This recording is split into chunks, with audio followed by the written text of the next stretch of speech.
Welcome, welcome, welcome. I'm your host, Alex Geesis, and this is the 49th episode of Speedify Live, the show where we talk about everything that's live streaming, right? You know, the technologies to do a good live stream, how to set up your studio to look good, how to grow your audience, talking to people who actually manage to make a living live streaming.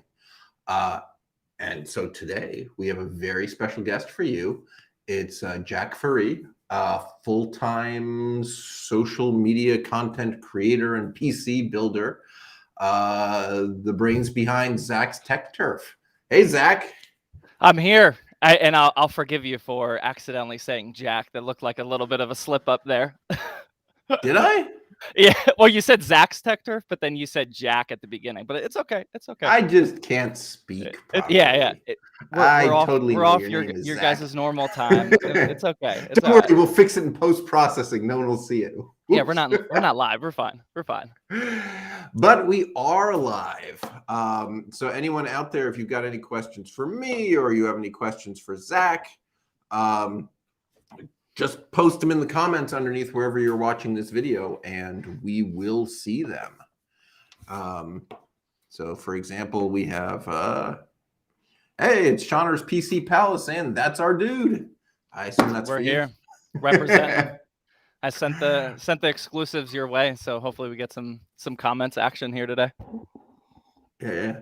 So, I mean, we're really glad to have you here.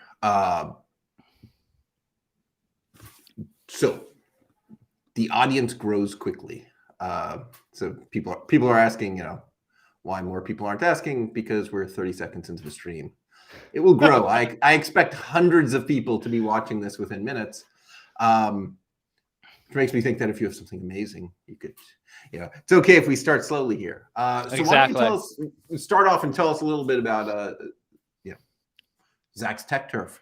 Yeah. So, I'm Zach, and I've been building PC building content for like 6 years or so now. And I actually just recently quit my job almost a year ago. I think it's like 11 and a half months ago or so, to do this full time. And it's the majority of the content is just building budget aesthetic gaming PCs. And I have my studio here now. So we've graduated away from the basement of my house and whatnot. And I have like 3 or 4 remote employees and 1 employee here. And just been having a lot of fun making mostly YouTube videos, but also most of the builds that get shown on my channel, I live stream on Twitch and YouTube as well. So that's what we do. Appreciate you having me on here. Going full time. That is a huge step in any business, right? Mm-hmm, for sure. You're a business now, not a hobby. It's legit that we got the LLC and the business accounts, and there's no messing around anymore. Nice. Rapskill Streaming is asking, what is a good budget to maintain at 13 years old for a setup? What's a good budget to maintain? Oh, for a set, huh? That's. I hope you're prepared for those type of questions from my audience here. Most questions do not come with enough context, but there's tons of videos out there depending on what budget you think that you might be able to afford and whatnot. But I mean, you can make a streaming setup out of an old laptop and a webcam, or the built-in webcam if you want. It all depends on how far you want to take it, how high of frame rates you want to get, what type of games you want to play. So many factors. I was going to say, if you're going to invest in one thing, right? If you're going to have old equipment, except for one thing, I'd think about investing in a microphone. Yeah, that would probably be my right. If you're going to buy one new thing and deal with old junk for everything else, get a real microphone. Yeah, that's definitely what a lot of the pros say. I almost am a little bit more forgiving of bad audio as long as the video looks good as well. But I know the majority of people like the audio side, especially like if you're watching a live stream and not like fully paying attention to it, and you're mostly listening to it. But yeah, almost both would be my answer. You got to have a decent camera and light. So my last stream, I don't know what happened. I ended up using the audio from the AirPods instead of from the microphone. I got like 12 different complaints. I mean, you'd think AirPods are fine, but like people were like, what the hell? Why do you not sound as good as usual? Right. You all care how I sound? That's amazing. So James is hot, says, my PC broke, but I'm going to build a new one. What's a good CPU for 5M? I don't know what 5M for 5M. Is this on my channel? I don't know where that question is. I don't know what for 5M. I don't even know what that could mean. Yeah. Sorry, man. Sorry, James. All right, folks. So 5M. We're gonna answer your questions, but more context. I got it. 5M is it's a Grand Theft Auto mod or like type of server or whatnot. I mean, you could go anywhere from so your CPU? Oh, he didn't give a budget. What's a good CPU? Any good modern gaming CPU will run 5M perfectly fine. I wouldn't stress too much about the specifics of 5M. Sorry, it just came to me a little late what 5M was. Right. All right. Yeah, he asked that question a lot of times. Okay. So what are you doing? So you talked about you maybe would actually build a PC live for us here while we talk? Yeah. So part of what I do is most of the PCs that are featured on the YouTube channel, like I was saying earlier, I live stream them on my Thirsty Thursday show. So it used to be in this set here in the office. It's now back in the basement actually of my house, just so I can stay closer to my kids in the middle of the night. But yeah, part of my thing is just building and chilling with people. We're usually sipping on a beer during the Thirsty Thursday stream, as the title suggests, but it's 10 a.m. So we're drinking some coffee right now.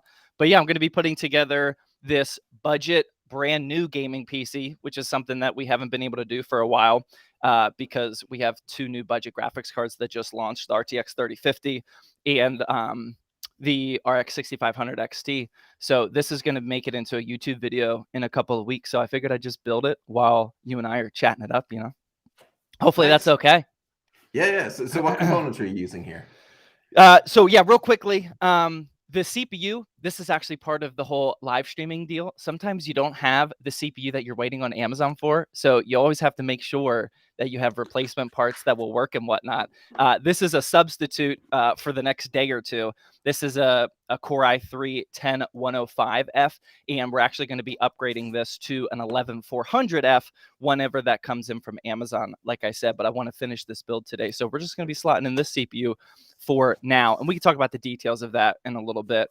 We also have a Crucial P5 500 gigabyte NVMe drive. Of course, we got some Asia Horse cable extensions, which so how familiar are you with building PCs? Me?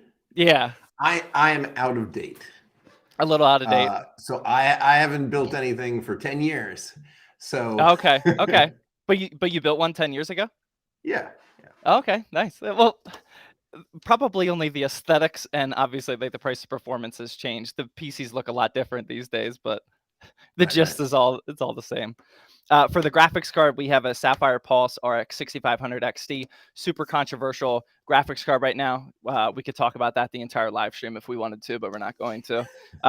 This is a Aries game, just a black non-RGB CPU cooler.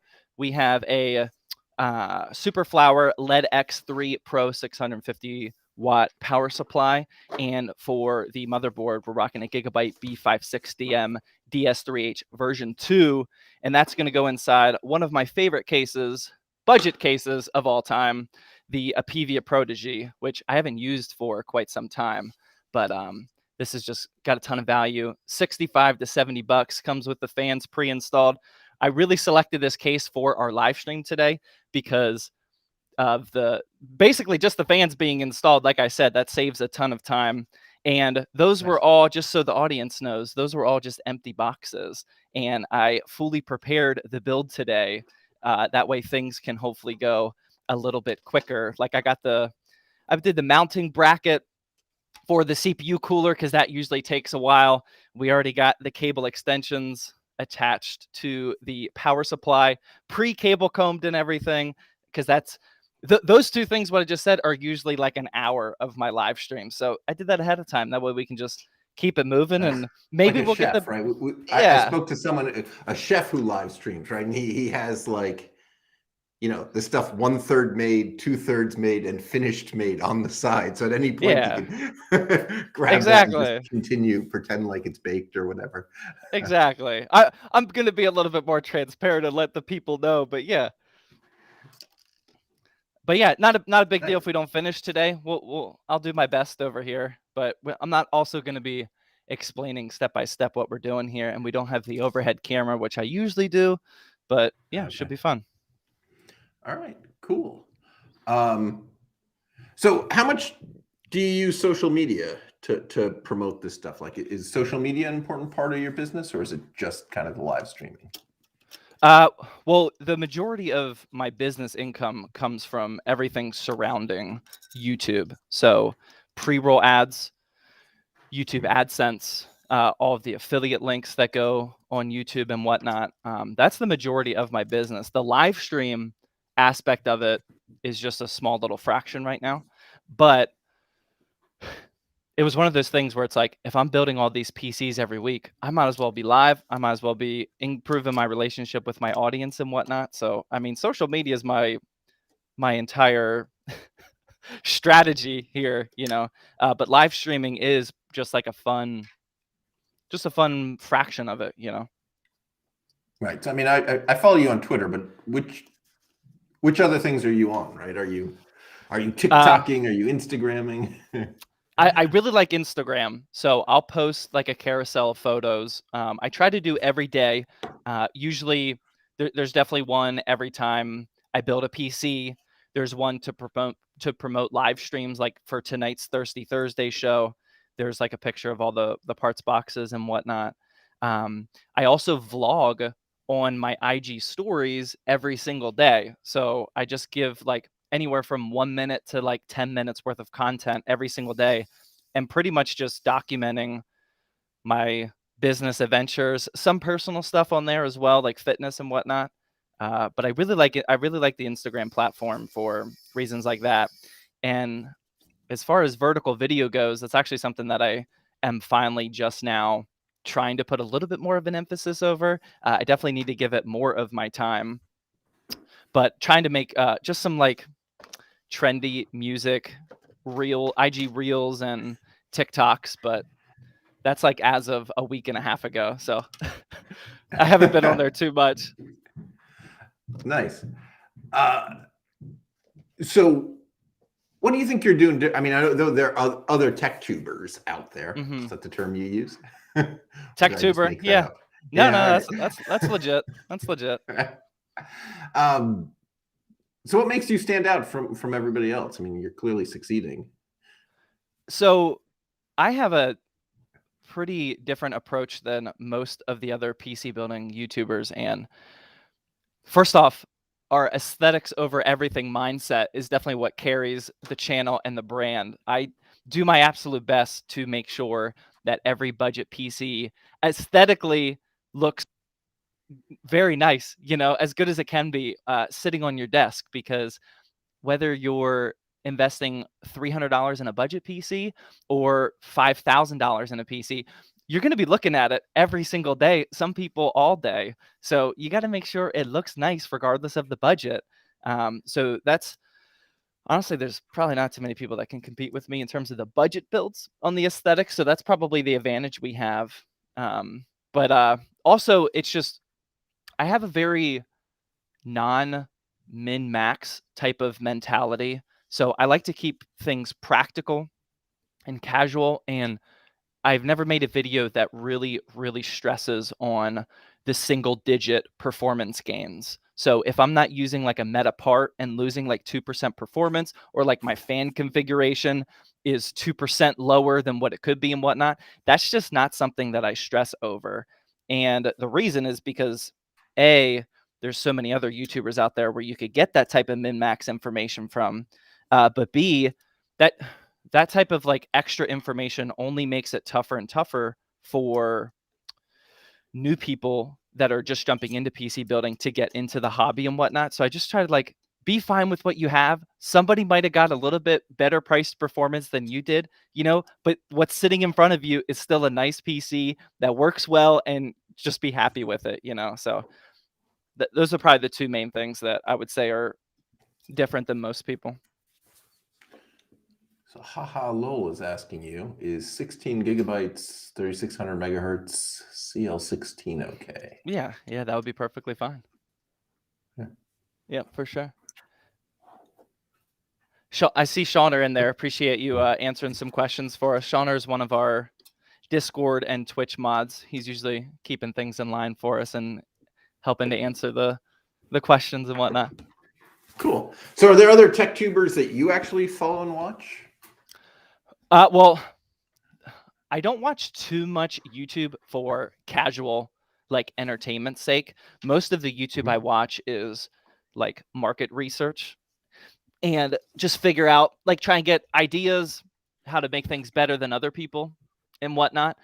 But I mean, I follow I think most of our community all follows the same, like, core group of people, like if you need the most specific answers for like real technical data and whatnot, you watch Gamers Nexus. Everybody probably on the planet is watching Linus at this point, but then us, like less than 1 million subs, we kind of formed a little bit of a group called the Tech Fam, which we did years ago. Like Danny from Nerd on a Budget, Scattervault, those type of people. I like to watch those guys and stay up to date, just because I've met them multiple times. We stay in contact in a group chat and whatnot. But most of the YouTube I watch is for like market research and whatnot, like I said. Cool. Yeah. Right. So it seems like most people have figured this out. We are live. If you have questions, comments, post them. We're seeing them scroll by. Too fast to put everyone up, but we are seeing them. And I see a lot of it is you guys talking with each other, and that is totally cool. Keep going. So how did you get started? What did you do before? So how I really got started is my parents back in the 90s, they had a PC building and PC consulting business that they ran out of the basement of their house. And this was when I was in like early elementary school and whatnot. And I got to see, like, I built my first PC when I was 5. I don't even remember most of the parts into it, but I built it when I was 5. And that was before it was cool to make a YouTube video, like building a PC with my 5-year-old. Obviously, way before that, So I always kind of just looked at what I'm doing as the social media version of what they were doing. They were repairing PCs. They were helping people make buying decisions. They were teaching people like software related stuff and whatnot. And that's ultimately how the whole thing started. Oh, cool. Yeah. So Kane asks, do you wish there was a way to build a custom Mac? Any Hackintoshes over there? I mean, I definitely wish that was more of a possibility, but if that was a possibility, Mac wouldn't be what it is today. Like, their whole closed solution is why they are who they are. I have built a couple Hackintoshes, though. I really like them, and those videos actually perform well. I should do them. The only reason I don't is because, or don't do more of them, is because they take a ton of time. Like, if you don't know what you're doing, like, I know how to follow a tech instruction guide, but I don't have native memory or native knowledge of Hackintoshes, so I have to follow guides. And if something goes wrong, you could be troubleshooting that thing for weeks. And I've even done that before, trying to make a third Hackintosh video. And I don't quit on video. So what's the problem? Drivers?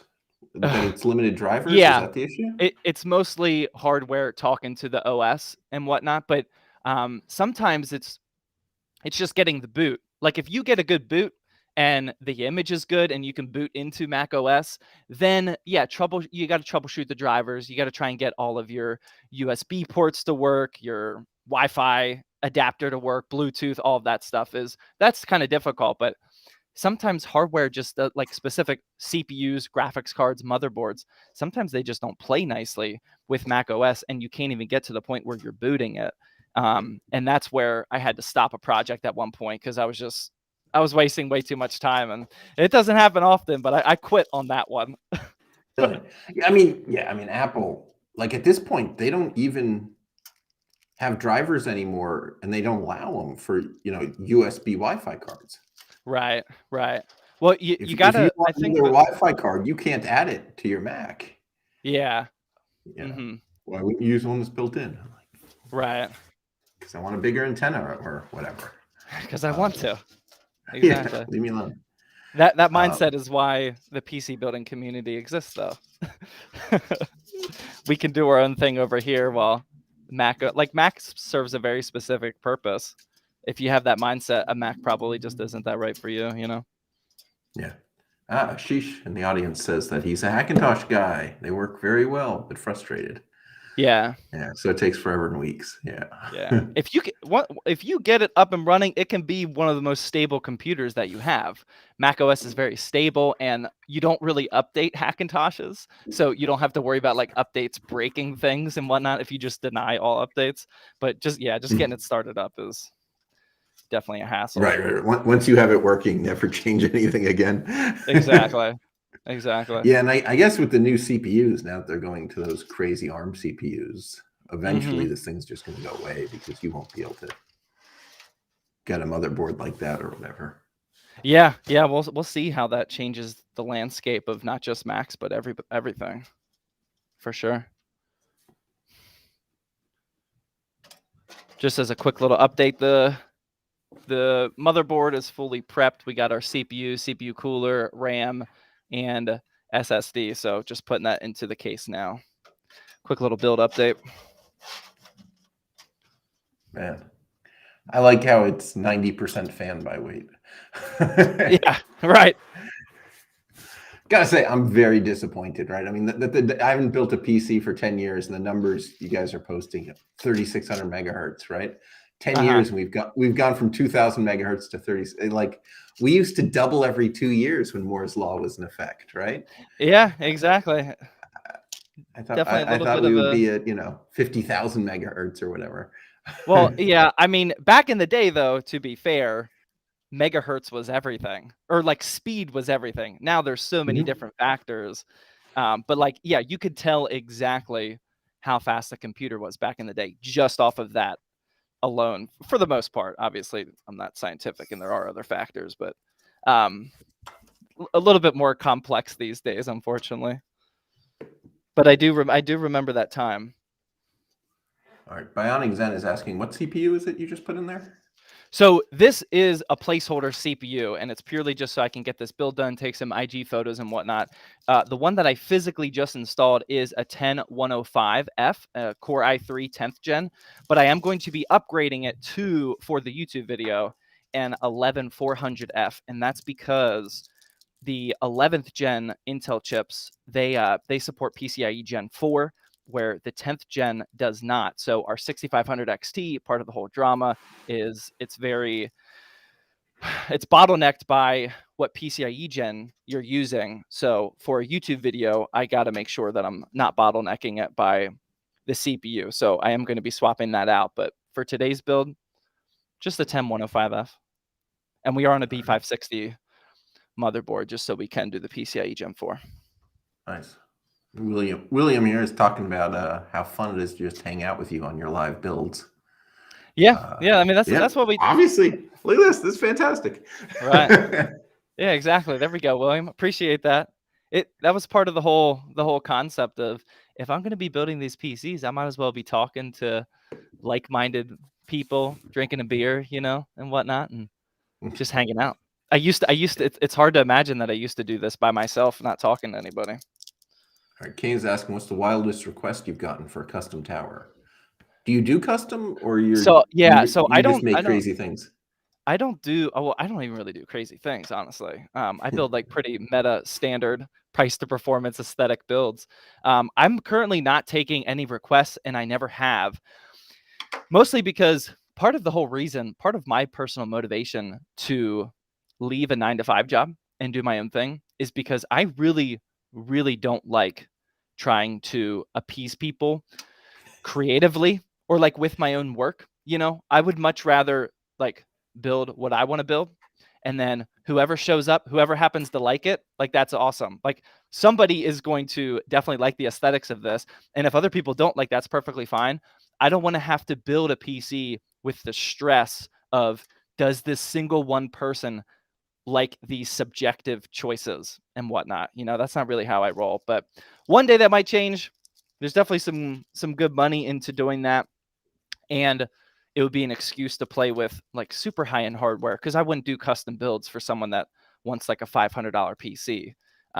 Right. But yeah, that would be something really expensive, right? Right, definitely leaving it on the table, but that's just not what I do right now. Okay. All right. Did I hear that you're a vet? Did you used to be in the Air Force at one point? Yep. So I was in the Air Force for 8 years, and I joined right out of high school when I was 18 years old. And I started off as an avionics technician, so aviation electronics. I used to work on the missile defense systems of aircraft. So like the systems that can tell if an IR guided missile is coming at it, and then that system automatically can deploy like the Chad or whatever it is. chaff and flare. Chaff, Chaff. Yeah, close. I used to work on those systems. Absolutely hated that job. I thought it was going to be more like electronics based, but it was definitely more mechanical, turning wrenches type of a job. So I eventually was able to switch after doing that for 5 years to cybersecurity in the Air Force, and that was okay for the last 3 years of my career. But yeah. Nice. Well, thank you for your service, Zach. Appreciate it. Thank you. All right. So you're really, are you exclusively on YouTube? I mean, mess around with Twitch or whatever? Yeah. So I started or I guess the majority of my live streams have been just on Twitch, but I personally haven't been a huge fan of the direction and the decisions that they're making sometimes. And I kind of have just more faith overall in YouTube. So over the last maybe 2 months or so, I've opened up my live streams to both YouTube and Twitch. And I specifically never signed the partnership agreement or never requested the partnership agreement for Twitch, because then you get locked in, and if you're a partner on Twitch, you can't restream to both YouTube and Twitch. That's against their terms of service. So I just stayed an affiliate, and now I live stream to both. And honestly, I'm kind of just waiting to see like what happens. Like I'm fine live streaming to multiple platforms. If I need to commit to one at some point, I can do that. But right now I don't have to. And I live stream both of them. Right. Cool. Yeah. So we've been live streaming to everywhere, right? We're going to our Twitch and our YouTube and our Twitter and our Facebook all at the same time. But we've had a bunch of guests who have said that they think the secret to success is not doing that. You pick one. So you build a community, and so your audience, can actually talk to each other instead of being spread out across others. Right. And they might be right. Maybe I'm making a mistake sending this video to all these places at once. I mean, I've definitely heard that before. A lot of like the streaming gurus and whatnot, they use the analogy of, or not the analogy, but they kind of explain it like it kind of hurts as a viewer if they're commenting on YouTube and they see you responding to somebody on Twitch where they can't see the message at all because they're on the other platform. And it's kind of like, who's he talking to? It kind of breaks the immersion and whatnot. But that's true. I fully believe in that. But I feel like as a streamer, if you're doing it correctly and you're talking to your entire audience and making everyone feel welcomed and reminding people that you're responding to people everywhere and not just on one platform, I feel like you can kind of remove that. So I was kind of on that same fence of what you said, like you really should just pick one. But I mean, as content creators, like you want to be in front of as many people as possible. Like, why wouldn't you if you do it right, Right. That's All my right. So opinion on it. people in the audience are suspecting that your camera might your software might be set to 720p. Yeah, Restream only let me do 720p. Oh, Yeah, the Restream pairs, it only let it go up to there 7. wasn't a choice for 1080p. All right. No, it was just 720p and 480p. All right. Is there a way that I can go and do it? Check again now. Probably. I think you hit the. Let's just try it. The settings gear. Oh, now I have 1080. There we go. Now I There have. we go. I didn't have it when we were backstage. Hopefully that Okay. helps. I was very All right. concerned about that too, but I forgot about it. Oh, you look much better. Is that There we good? go. Sorry, guys. All right. And you're not using Speedify right now, right? Correct. I was So, telling you before. yeah, there are a couple people in the audience wondering if your video looked bad because you were using Speedify. And if, No. just to be clear, No, sorry. I am running my video through Speedify. He is not running his through. Correct. So just not to be defensive. No, the disclaimer is definitely warranted. No, it was just whenever I went backstage to join the stream, it only said 480p or 720p. But now it's here, so I don't know. Maybe so I'm in a big office building with a ton of other businesses and whatnot, and the entire building has 150 down and 35 up.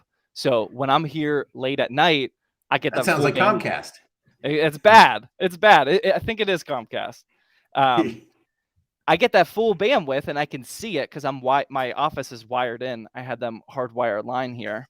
But sometimes in the early parts of the day, somebody in this building is taking up all the bandwidth, and I have to often tether to my phone.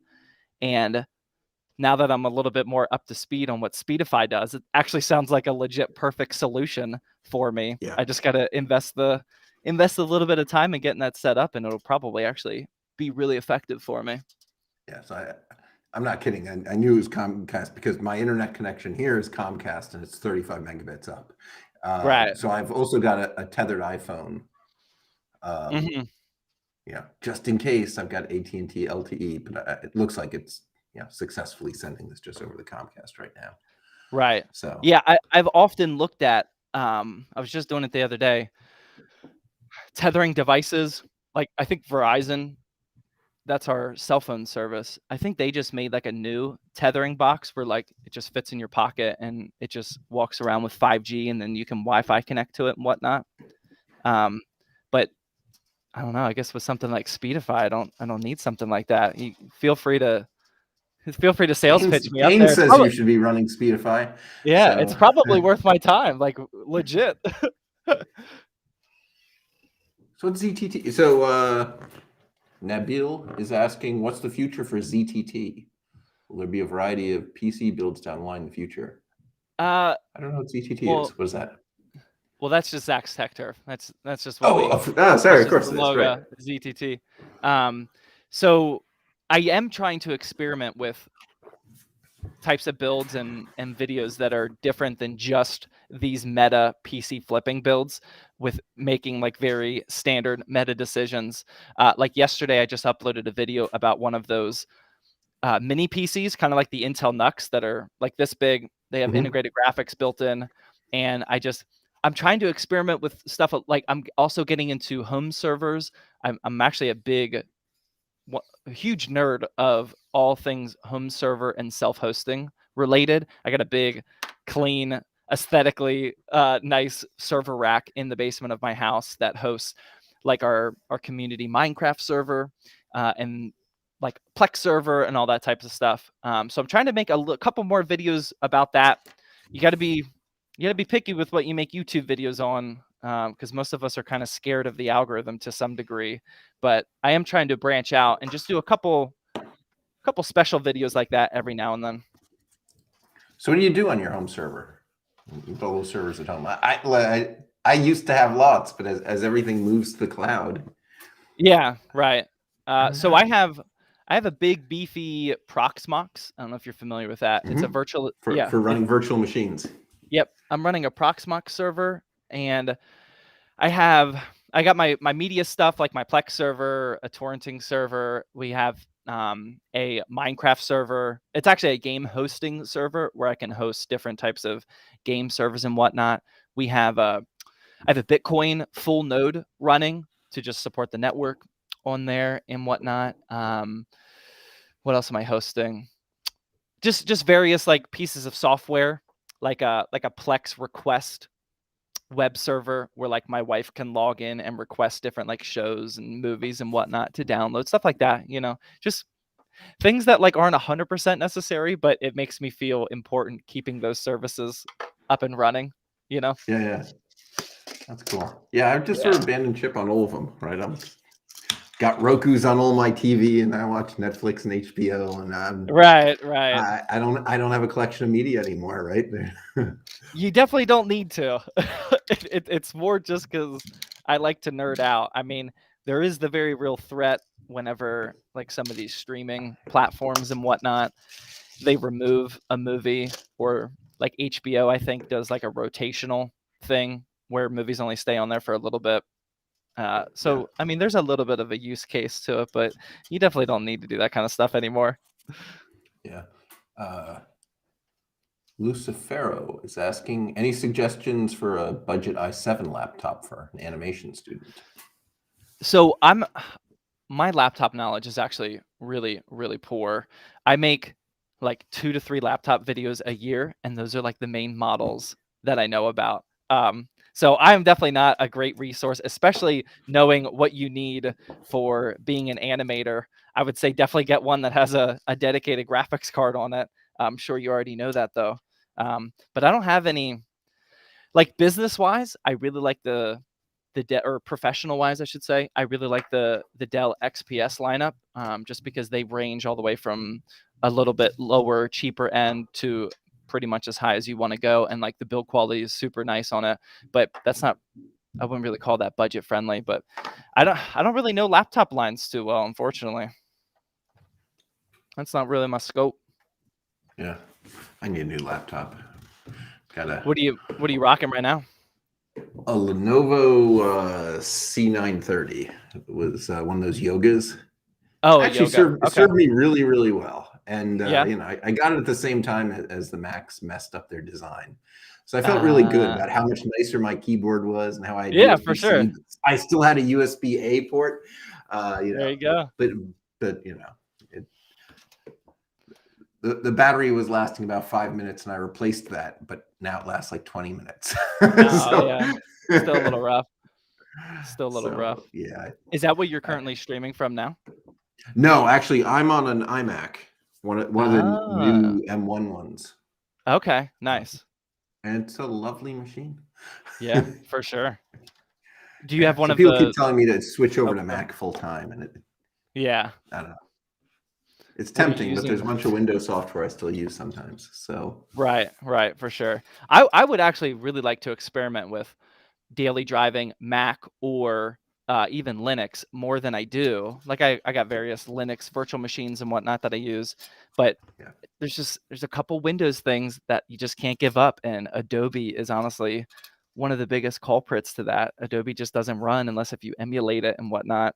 On Linux, it'll work on Mac, obviously, but there's always something that keeps you from making that operating system switch. I'm sorry, I'm on a Mac Mini. I said I was on an iMac. It's a Mac Mini. Oh, a Mac Mini. Okay, nice. Yeah, sorry. Misspeaking all the time here. By the way, on Twitch, where apparently this conversation is now the #1 thing on the science and tech category. There we go. Let's do it. So it looks like audience is growing. Nice. Hey, everybody. Well, I'm not going to answer that question right there. If the audience is growing, people know what you use torrenting servers for, okay? Relax. So software is saying we've got 300 people watching, but as I understand it, it often misses people. So there's probably a lot more people than that watching. Nice. Good to hear. So cool. So is there Zach's Tech Turf merchandise? I see your shirt. Yeah, we actually just did a relaunch of some of the stuff. Now, I don't manufacture or hunt or store all the products myself. Maybe one day, but for right now, that's just not a super high priority. We just go through Teespring and Streamlabs, the print to order type companies. And yeah, I mean, we just got all of the ZTT stuff, like the mugs and whatnot. But the cool thing that we just launched were my live streaming show, the PC building show, Thirsty Thursday. We just launched a ton of new artwork for that and merch items. So we have like pint glasses for the people that show up drinking a beer, or if they're underage, you know, they show up drinking a chocolate milk and whatnot. And we always post in our Discord server what everyone's sipping on, so everyone will take a picture of what they're drinking and whatnot. So now we have some custom drinkware to go along with that. We got the water bottle and whatnot. Nice. So now people can share that they bought some merch and that there's whatever they're sipping on for the live stream. It's pretty cool. Nice. So are you happy with the Streamlabs service? Right. So they've got the service for streamers, right? You can upload logos and stuff. Yep. And then they'll deal with right. Yeah. With any print on demand service, it's not going to be as high quality as if you went out and scour different manufacturers and picked the exact material and dimensions and minor details and whatnot. Like, I have no control over which hoodie they use. I can only choose the design. But what I can do is choose which line of hoodie, because they give like 4 different qualities. And I'm the type of person that's just going to choose the highest quality for the whether it's the shirt, the hoodie, or whatever.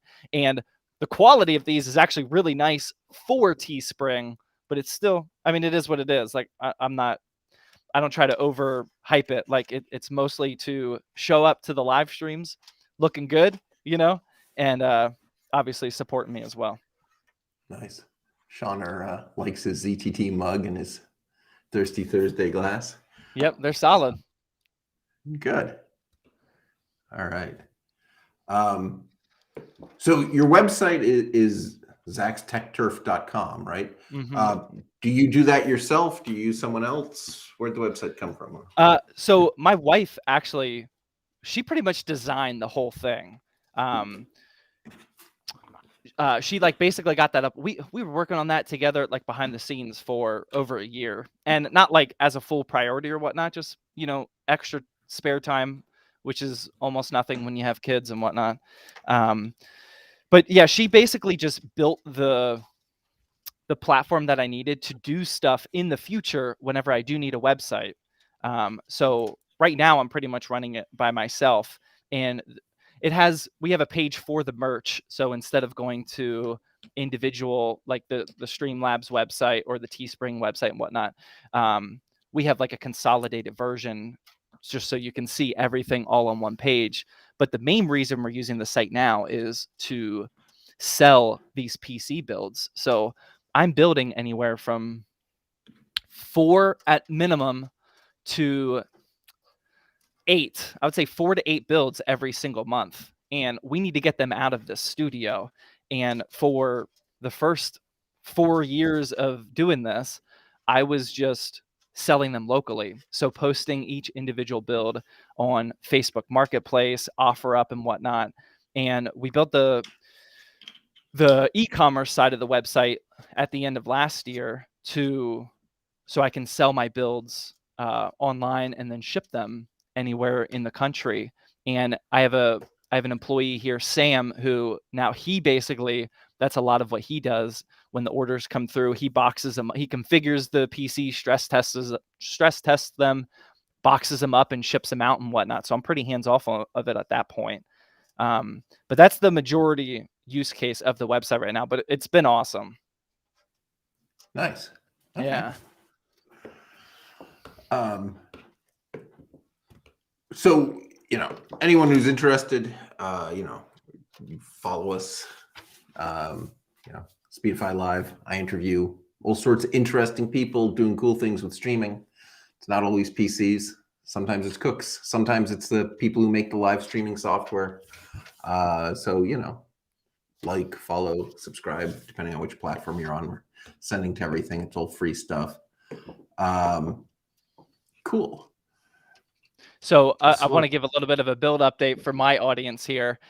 Please. One of the main things that I'm very against is some of these cases, they have what we call power supply cutouts right here. and you can see the power supply obviously right here. And 9 times out of 10, they're going to be extremely ugly, like this one is. Like this PC, you can start to see the color scheme come through. It's going to be all black and red, probably some white RGBs and whatnot.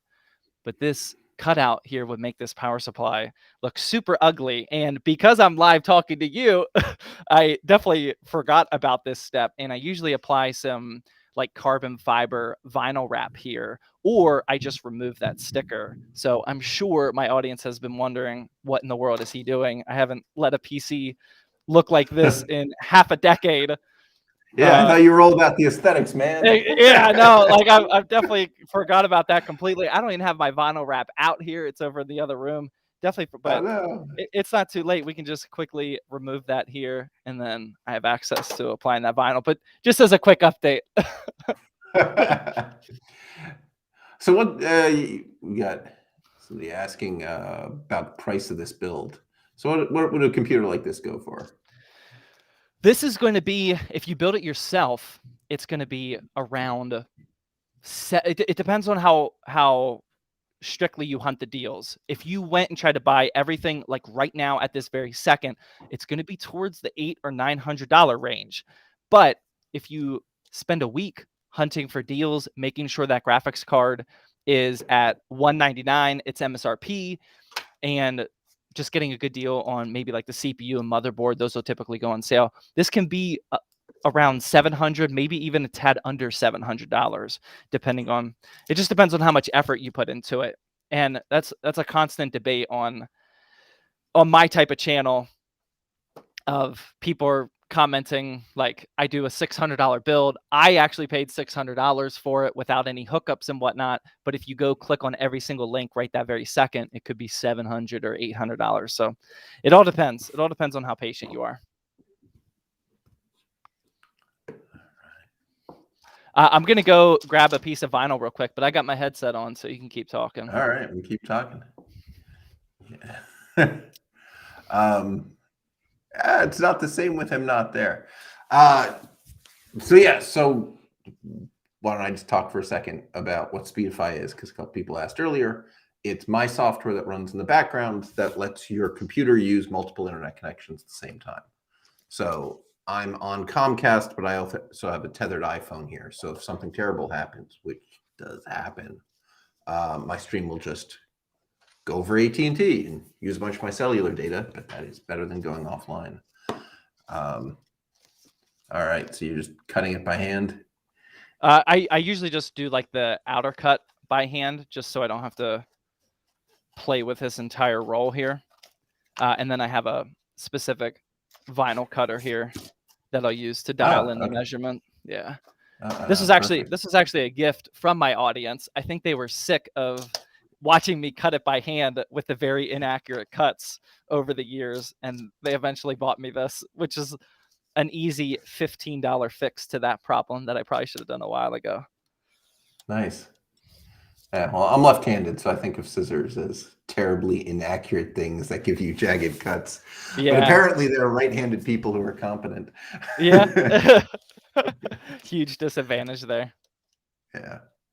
So nice. if I wanted to apply Speedify here at the office as our solution, I would obviously need the app on my phone, because that's what I would be tethering to.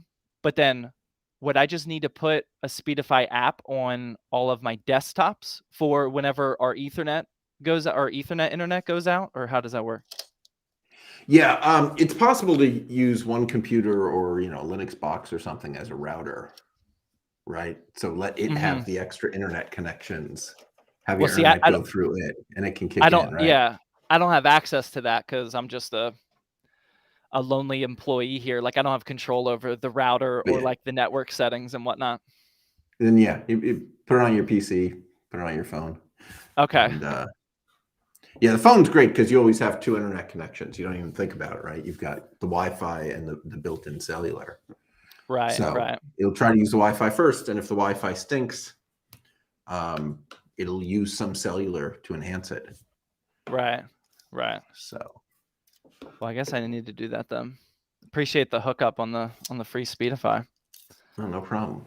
Nabila's asking, how do you benchmark every PC that you build? Do you stress test the PC and GPU first? Well, see, we'll go through like the standard stress test, but 90% of our builds are featured in a YouTube video where we were already benchmarking each individual game and then some specific benchmarks like 3D Mark Time Spy, for example. So very rarely does a build, by the time it gets ready to configure for the website, it hasn't already been like fully stress tested and whatnot. So most of it are just normal. It depends on what Sam wants to use. Like you can run 3D Mark Time Spy in a loop, CPU Z in a loop, things like that. It all depends on which piece of hardware that you specifically want to stress test. Okay. Any suggestions for a motherboard for an i7 build? Once again, not nearly enough context. Just make sure that you're buying at value. Pick a budget for your motherboard and then hunt all of the different options that you have at that budget. And then once you realize what you can get for that budget, you got to make sure you pick the features you want. Like which chipset are you going to be overclocking the CPU? What type of port I/O do you need? Like, do you need some of the options that aren't standard, like Wi-Fi or like 2.5 gigabit Ethernet? Do you happen to need the ability to have 2 graphics cards? Just things like that. Like you have to make that decision. It all depends on what you want. Right. So questions here about whether Speedify would make you go past your monthly data. It's cost aware. So by default, and there's all sorts of settings you can play with, but by default, it knows Wi-Fi and Ethernet are cheaper than cellular. Mm-hmm. So it's not going to use your cellular if you don't need it. It tries to fill up the Wi-Fi first. And you can also do things like put data caps on and tell it, do not use more than a gig of my cellular data this month, or not more than 100 megabytes today. Okay, nice. But yeah, no, it totally knows that cellular costs more. And if for some reason it doesn't cost more, you can tell it that. But all right. And someone else is complaining that you have not removed the PSU sticker. I did just remove the PSU sticker. It's right here. A little behind there. Yeah. Oh, put it on the top. He's saying you should put it on the top. Oh, knows everything about it. And wait, put it on the top. Yeah, you could. That's not really my style. Like that's a very, very valid recommendation. But at the end of the day, we post the parts list. Like if you want to see the specs, you could look it up. And actually, I'm actually going to say that's not a valid suggestion. I appreciate the suggestion though, but on a lot of cases, this one would be okay. But a lot of cases have like vent holes right here, so you can see the color of whatever the top of the power supply is. Where like some power supplies, like vent holes, right? well, no, I mean you would be able to see through the vent holes if there was a sticker there. And once again, you would be able to see that brown if there were vent holes through there. And like Antec, they use yellow stickers, which are like bright and vibrant. You won't want to do that and whatnot. So I'm going to continue doing it this way, but it's valid in some cases, I guess. All right. So wait, do you actually play games these days? I mean, you're building these machines obviously for gamers. Do you have any time to game, or are you too busy? I don't. Too busy? I mean, I'll go through a phase every now and then. Like I just bought my wife a Nintendo Switch OLED. She's a big Nintendo Switch fan. And so I got to keep her old Nintendo Switch. And I just got done a phase where I was playing that for like a half hour every night before bed. And that was the most I've gamed in a really long time. But like I'm in a phase right now where I'm kind of like mentally committing myself to not gaming, just because it's almost stressful when you want to game so much, but it's just cutting into time of other things. And at most I'll game for like 15 or 20 minutes, per session. So I'm just kind of like making it a little bit easier on myself mentally and be like, I'm just not a gamer right now, you know. But Yeah. it goes through phases. Yeah, I'm the same way. Other than Wordle. Yeah, I did a couple, but I'm already out of that phase as well. Nice. Well, now that it's been acquired, I assume it'll become covered in ads or something, and I'll get over it real quick. I think it's going to be behind their subscription. Yeah. Yeah, so that's unfortunate, but we'll see. That's fine. There's the color scheme coming through. Finally, Yeah, that looks much really better than that. Yeah, than that brown logo. It's kind of mind-boggling that some people still keep that on there, but it makes a big difference. That does make a huge difference, actually. Yeah. Ooh. So what are you gonna do for LEDs? So one of the reasons why this case is very meta is because it comes pre-installed with 3 RGB fans. You got 2 up at the front for intake and then 1 at the exhaust. And these are RGB, and you don't even need to connect them to your motherboard. There's just an RGB button up at the top here. And I've used this case a lot, so I know what colors look good. And this one actually has a pretty good white color. A lot of RGB products, the white is usually off. It looks either yellow or blue, depending on like the temperature settings and whatnot. But this one has a pretty true white. The unfortunate thing is usually my camera isn't color calibrated enough. It looks better in real life than it does on camera sometimes. But if we get that far, we'll see. But it's probably just going to be white RGBs, and then the rest of the build is just going to do the aesthetic work. So the graphics card that I'm about to put in here is also red and black. So the aesthetic work is just going to be done by the parts themselves, and then sometimes you just need some white RGBs to like brighten it up and whatnot. Right. So I'm sure somebody's about to ask, so what is the graphics card again? You said at the beginning. Yeah, so this is the Sapphire Pulse RX 6500 XT. Super controversial. Objectively, like there's no denying it. They cut a lot of AMD cut a lot of corners with it. Most of the community is already aware of this. However, when you can find it for $199, which isn't terribly difficult to do, it becomes the only new option at this price point right now for budget gamers. You can beat the price to performance of this card. Like if you buy used, if you know what you're doing, you know, you buy a slightly older graphics card, it'll be able to beat that in terms of price to performance. But if you want to go into Micro Center today, or if you want to buy something off Newegg today, this is pretty much the only option available at that price point. So I already made a video dedicated to that graphics what corners card. do they cut? Why would I avoid it? What's so so they cut about it? Yeah, I know what you're saying. They cut the encoding features on this, so it definitely would not. It's not a future-proof card at all.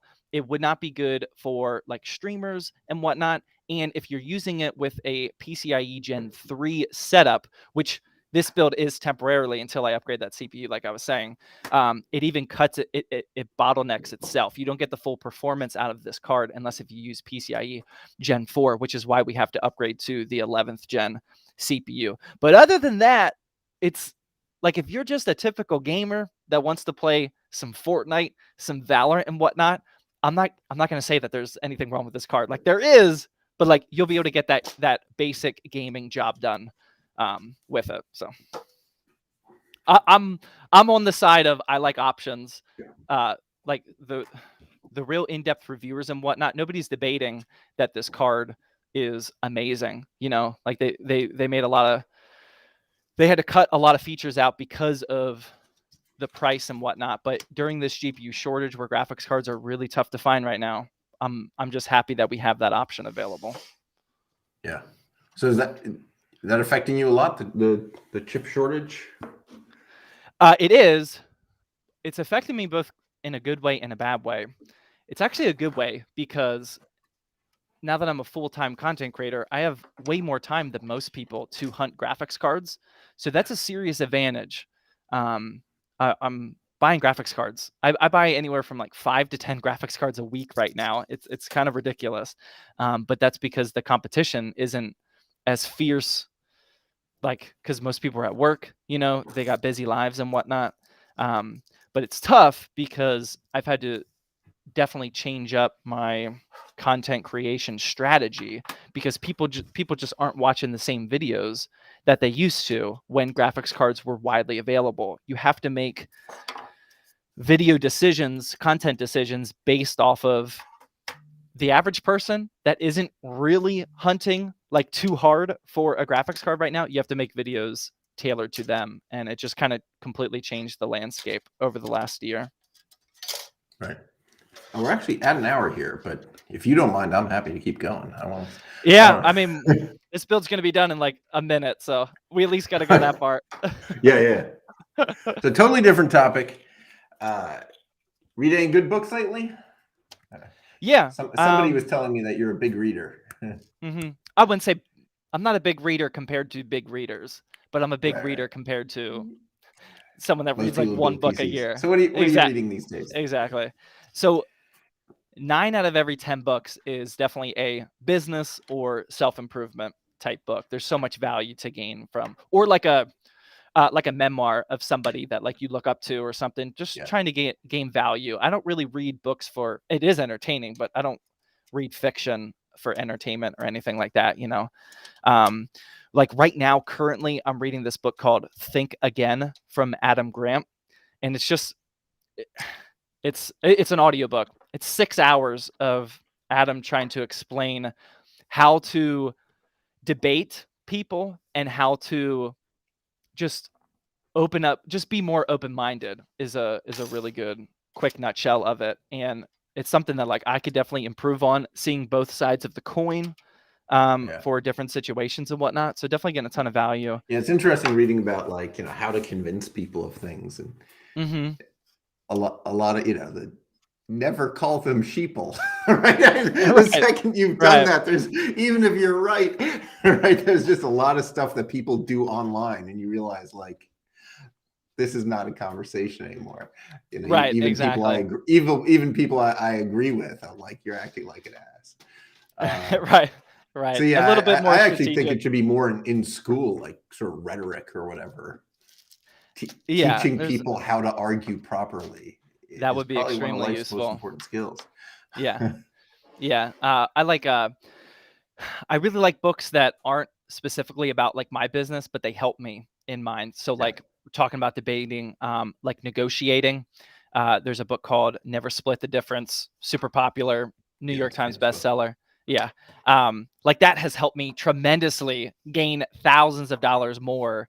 Like just having basic like everyone thinks that like they have like a basic understanding of negotiation, but once someone like really breaks it down for a science, to a science, like the guy that wrote it was a FBI terrorist negotiator. Like he has a ton of experience. He knows how to like really explain it to people. You just get so much value out of those type of books, and it's ROI positive for your business, committing that time to reading that type of stuff, you know? Yeah, I love those books too. I also read a fair amount of garbage fantasy. I'm in the third Witcher book right now. Okay, nice. If I had more time, I would be watching the Witcher series. I watched the first season, but the only reason I watched it is because my firstborn at the time, he was a newborn, so I could get away with like watching something on my phone while like he just sits there being a blob. But now I just don't have the time for shows like that I'm not 100% committed to. But here's the build. I don't have a power cable, unfortunately, or I don't have one readily available, but this is what it looks like. Nice. Good to go. Right like that. There we go. Black and red. Yep. So now my employee here, Sam, he's going to have to uninstall the CPU cooler to reinstall that CPU. So he's probably not going to be too happy about that, but it was worth it so I could get a build done here today. Hey, I appreciate it. Cool. So wrapping up here, I think people know how to. So Zach is from Zach's Tech Turf. You totally should follow him, right? YouTube seems to be the place, but also Zach'sTechTurf.com. If you're interested in this, me interviewing interesting people, like, follow. All of our content is free. And I think that's about it. So my next stream is February 8th, next Tuesday, with how to accelerate your startup with CTO. Nico Westerdale. He's an interesting guy who has worked with lots of startups. And we'll be talking to him about how to make your startup go faster, get stuff done. I think that's it. So thank you so much, Zach. This was awesome. Beautiful machine. I think we all learned a lot about how to succeed with live streaming in our businesses. Yeah, thanks for having me on. Appreciate it. Keeping me company while I build another one. It's awesome. All right. Thanks, everybody. See you online. Thanks for watching, guys. Appreciate it.